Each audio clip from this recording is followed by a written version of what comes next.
and I've been part of the new adventure at Harlow Museum since January, when I was given the task to recruit some new volunteers. And so we did have a core of volunteers who were looking after the garden and the archives and archaeology. But there were lots of other posts that we could offer to people to take part in this adventure, which is the museum. So starting from February, Della helped me recruit new volunteers, and we've got 21 now. And they all do different jobs. There's 9-ish in the garden who look after the beautiful serene gardens, and the rest of the volunteers look after the desk to greet visitors, and generally part of the adventure is to kind of find out what we are supposed to be doing at the museum, really. So we have specialisms, as in every time they dig up somewhere in Harlow. Now, bearing in mind I have learned a lot about this since I've been there. Every time there's a dig and there's a new housing estate, or somewhere like the Enterprise Zone Science Park, archaeologists come along, they dig up patches which looks like big bowls of mud, and they're all excited, saying, look, we found some Roman road, which looks like a few bricks to me, but actually very exciting.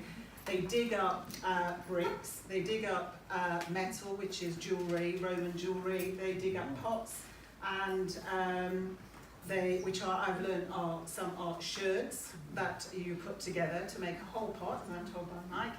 And so all of these things are taken back off to the site where they found where they work, and they clean them up, bag them up, and send about 60 shoeboxfuls back to the museum for us to sort out and to label and to store for people who are interested in finding out about the 7,000 years, 4,000 years, 3,000 years, and 7 months ago in terms of history of Harlow.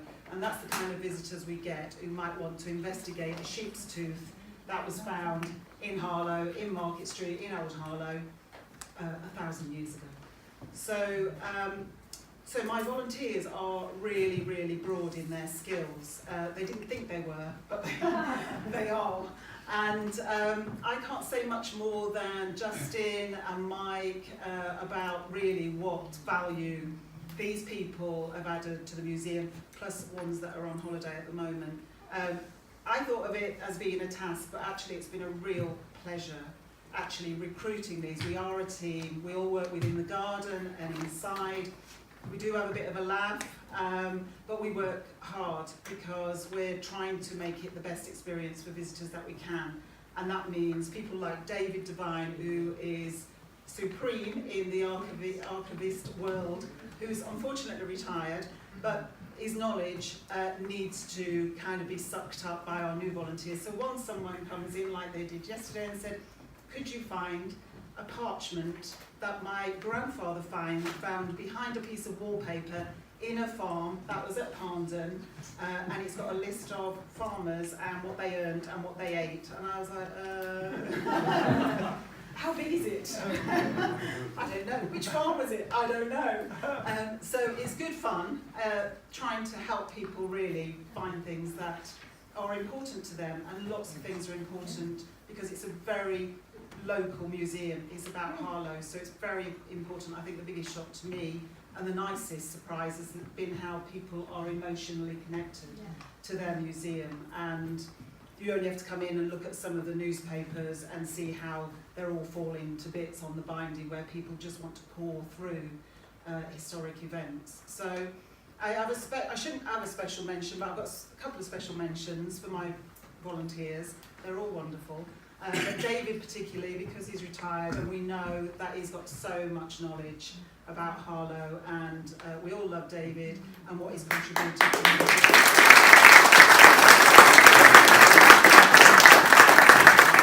So David's retired, and I think John wants to retire, but John is our head gardener, and John manages all of the gardens in a supreme way, and gives a lot of his time to keep the gardens beautiful.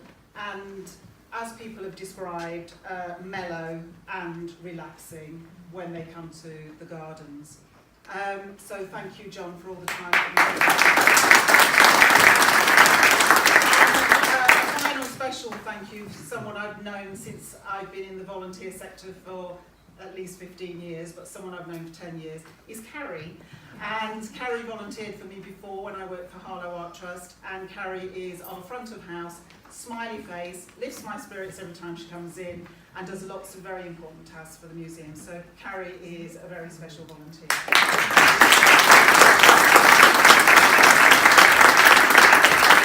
I still need more, so if you know anyone who's interested in bones or interested in teeth or gardens, please send them along.